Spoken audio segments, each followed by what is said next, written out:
Rethinking short-term rentals like Airbnb is critical right now because the regulations, the taxes, volatility, they're all rising. While long-term residential real estate keeps proving itself as a stable, compounding wealth play for everyday Aussies.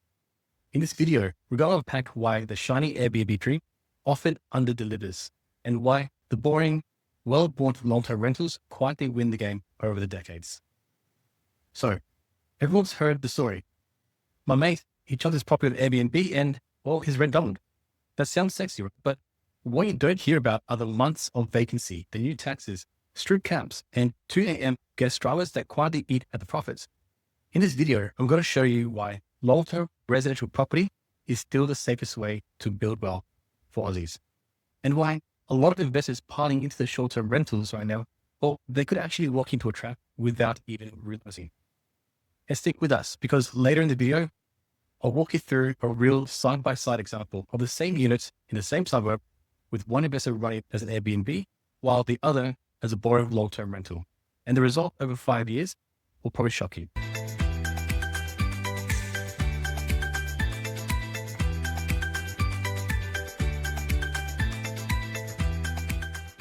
All right, let's talk about this obsession with short-term rentals like Airbnb. Over the last few years, you've probably seen TikToks, YouTube videos, and even your mate say, just chuck it on Airbnb. You'll make way more than a long-term tenant. And in some cases, in the right suburb with the right setup, that can be true on paper. But here's the question that actually matters for serious investors. Is a short-term strategy really the safest way to build wealth long-term in Australia?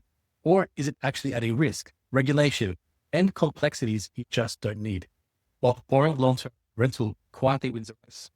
Today, we're going to go deep on what's really happening in the short-term rentals in Australia right now. Secondly, the regulatory and tax rate that already hitting hosts. Third, why long-term residential real estate keeps showing up as a safe compounding bet. And the real case study of two investors, same unit, different strategies, totally different stress levels and outcomes. And just quickly, before we get into it, this isn't about bashing Airbnb or saying never do short.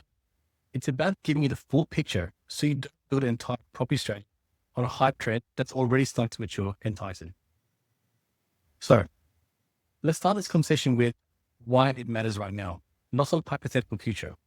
Number one, Australia is in a rental and affordability crunch. National vacancy is sitting around historic low levels. Right now, roughly 1 to 2% in many capitals, which means long-term tenants are scrambling for homes and long-term rental demand is incredibly strong.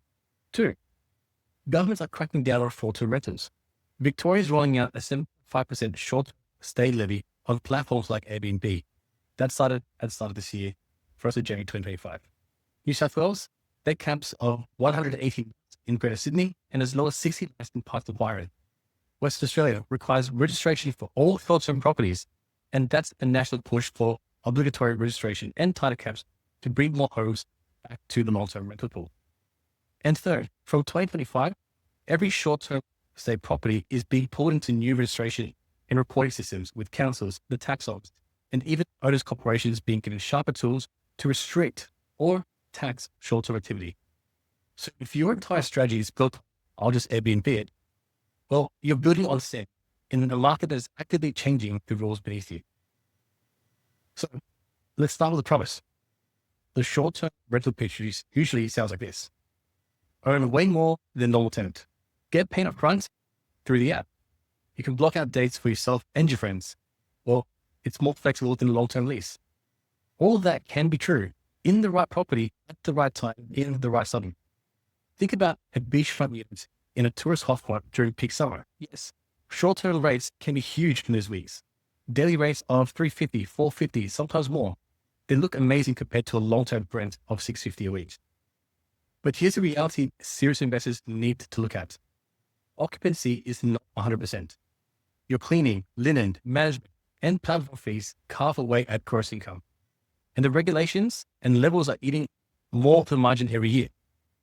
On top of that, your risk is concentrated. If tourism dips, borders close, airlines cut flights, or a big new hotel opens nearby, your nightly rates and occupancy can drop fast. We saw versions of that post-pandemic in different parts of the country where hosts suddenly scrambled to put their properties back on long-term leases. So yes, Short-term rentals can look amazing on Instagram, but the spreadsheet often tells a different story once you factor real-world costs and volatility. So what's next? Let's talk about the part almost no one puts in their social media posts: regulation. Across Australia, short stay rentals are being tightened and it's accelerating fast, not cooling down. In Victoria, 7.5% short-term levy applies to stays under 28 days booked through platforms like Airbnb. That's on top of GST and income tax. Owners corporations in Victoria can now vote with a 75% majority to effectively ban non-principal place rented short-term accommodation, which means you could build an Airbnb strategy and then lose it by a strata vote. New South Wales has a mandatory state register cap on unhosted nights in Greater Sydney, and it gets stricter in almost all coastal councils. In WA, they've moved statewide registration with caps beyond which you need to develop approval, and there's talks of stronger penalties for non-compliance. And beyond all this is political pressure to push short-term listings into the long-term rental pool because renters are struggling and vacancy is low. So as an investor, you have to ask, do you want your entire strategy depending on a category governments actively trying to clamp down on, or on the one thing they're desperate for more of, long-term rentals? Let's flip the script and talk about the boring, unsexy, long-term residential property. This is your standard 6 or 12 months lease to a tenant who calls home. Not glamorous, not Instagram friendly, but incredibly powerful over time. Here's why it keeps proving itself as a safe bet in Australia. 1, structural demand. Australia's population has been growing fast from migration, while new dwellings completions have struggled to keep up. That's a direct mismatch, exactly why vacancy is top and rents have been rising. 2nd, political tailwinds. Governments under pressure to fix rental affordability. That means more supporting new supply, build to rent, and long-term tenancy not killing them. Bank appetite. Lenders understand long-term residential risk very well. Loan-to-value ratios are high, rates can be sharp, and searchability models are built around this asset class. On top of that, long-term rental income tends to be smoother. Yes, you'll have the occasional vacancy, but you're not swinging from 100% to zero bookings because of the weather or a bad review. Now, let's zoom out over 10, 15, 20 years. And the investors who bought quality residential properties in land-constrained suburbs held through cycles and quietly increased rents with the market are the ones who end up with serious equity and serviceable portfolios.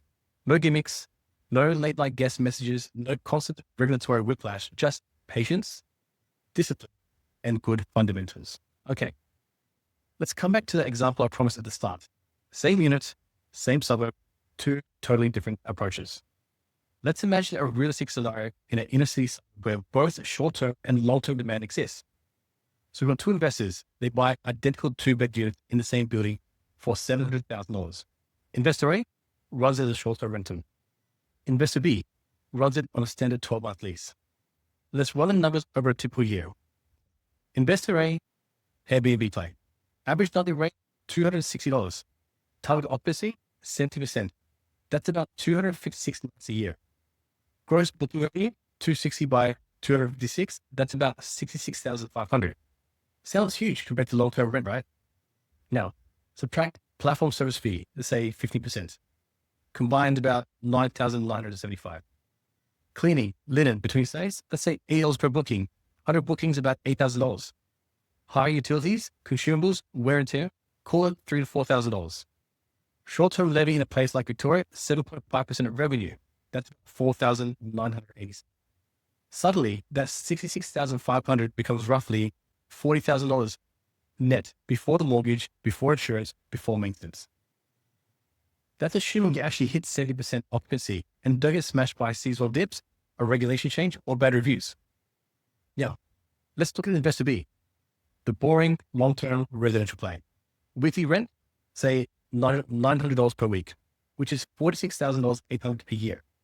1 or 2 weeks vacancy per week, knock it down about $45,000. Property management fees, maybe 7% plus letting fees spread out, call it $3,500. Landlord insurance and normal costs, $1,500. Now you're sitting around $45,000. Less $3,500 management and $1,500 for insurance. That's $40,000 net before the mortgage and maintenance as well. So what's the real difference? Investor A works a second job managing guests, cleaners, the direct pricing, reviews, and exposed to regulatory changes and levies. Investor B, well, he checked his monthly statement, occasional approvals for repairs, and similar cash flow with far less volatility and stress. That's the piece most people never see. When you line up net income instead of just gross, the gap often isn't as big as the hype suggests. And sometimes it's not there at all. So now let's talk risk.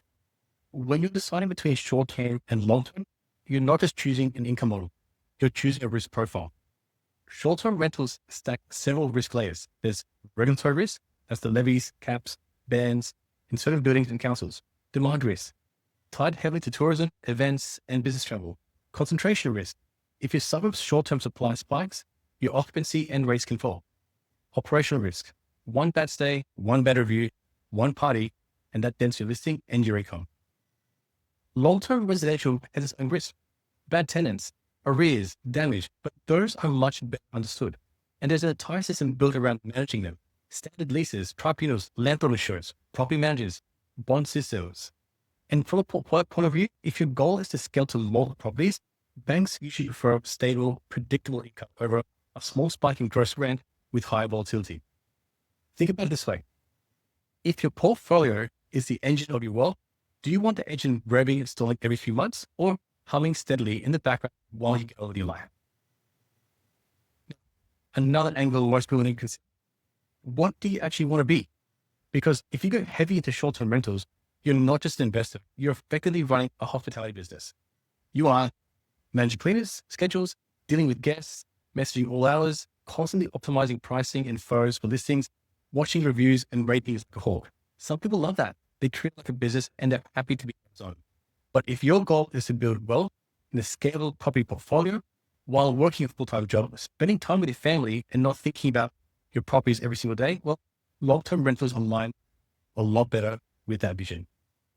Your headspace is freed up to think about which suburb next, what strategy fits your stage, growth versus you, or how to optimize your finances and your tax.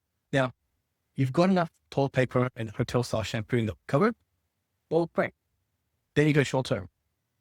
Now, with all that said and done, there are still situations where short-term rentals can absolutely play a role in a broader long-term focus strategy. For example, you might want to use a portion of your principal place of residence, like a great flat or a spare room, to generate that little bit extra income within the regulations, while your main investment happens through long-term properties elsewhere. Or you might want to hold a unique property in a blue chip holiday area where demand is incredibly stable year after year. And even then, you approach it with eyes wide open to cap, levies, and regulatory risk. But the key principle is this: short-term rentals should be the icing, not the cake. Your foundation, your base, your wealth engine is still long-term residential real estate. Quality properties in quality suburbs held over time, with tenants who treat them as a home, not a weekend crash pad. That's what banks understand. That's what regulators want more of. And that's what compounds quietly in the background through all the cycles. Now, if this is giving you a bit of a reality check about Airbnb and short-term rentals, do me a favor, hit the like on this video so more Aussies see the full picture, not just the highlight reel. And drop a comment below. Are you team long-term or team short-term, or mix of both? It's really interesting to see where different investors are at the journey.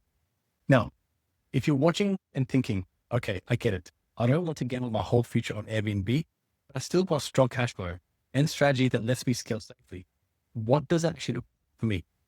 That's exactly the work we do with Investor. In a strategy session, we'll sit down with you, look at your current property or properties, your income, borrowing capacity, your risk tolerance, and timeframes. We'll map out a property strategy that prioritizes long-term stability and growth with any short-term plays, if they make sense, sitting on top of a solid residential foundation, not replacing it. If you want that clarity before you buy your next property, click the link below, book a free strategy call, and let's put a proper plan in place around your next, instead of just chasing the latest trend.